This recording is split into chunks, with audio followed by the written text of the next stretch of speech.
My name is Stephen Haller and I am the General Manager and owner of Home Restaurant in Belfast.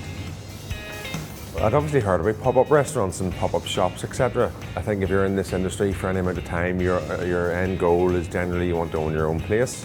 The banks weren't lending a lot of money, I didn't have a lot of money, so I thought a good way to open something and test it if you want was to do it as a pop-up, so we decided to do Home as a pop-up in Callender Street. We opened a Home pop-up with £5,000, which is for nothing. Callender Street had been a restaurant at one stage, so we didn't have to pay for extraction to go in. We didn't have to pay for gas to get plumbed in, which we did here when we became permanent.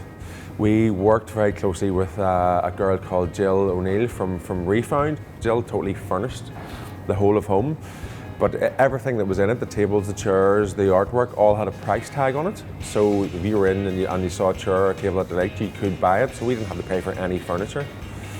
So we were really lucky that it only cost us £5,000, which was phenomenal. You open as a pop-up, you don't have a lot of money, so you don't have money for a big advertising campaign, you can't put all the usual stuff, ads and papers, etc, etc. So one of the first things we did, like even 2 or 3 months even before we opened, we started the whole Twitter, Facebook thing.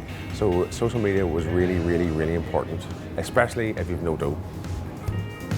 The two biggest things which I found were the biggest drawbacks were number one was trying to staff it, trying to convince people to come and work with you because our Home was originally going to be for 3 months. These people are obviously being offered like a full-time job that they could be there for basically as long as they wanted. So staffing was kind of hard. The whole idea of pop-up was kind of new. Trying to convince a landlord into giving you a space for 3 months was kind of hard. Things went really well. Actually shocked us how well it went. So we made the decision then that we'd like to go permanent. When you go permanent, there's a lot more money to spend. In a pop-up restaurant, you get away with a lot more. Your place doesn't have to be as finished as well.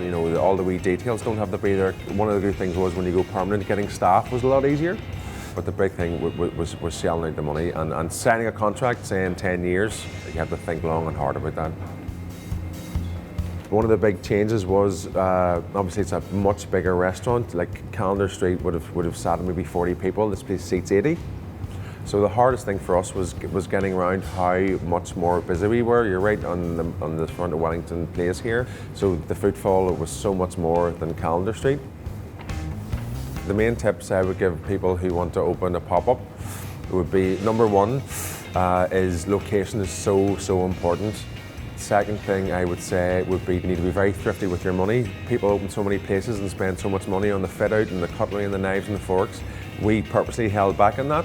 That's how we opened a restaurant for £5,000. Nobody opens a restaurant for £5,000. So the two things would be location and definitely keep an eye on your money.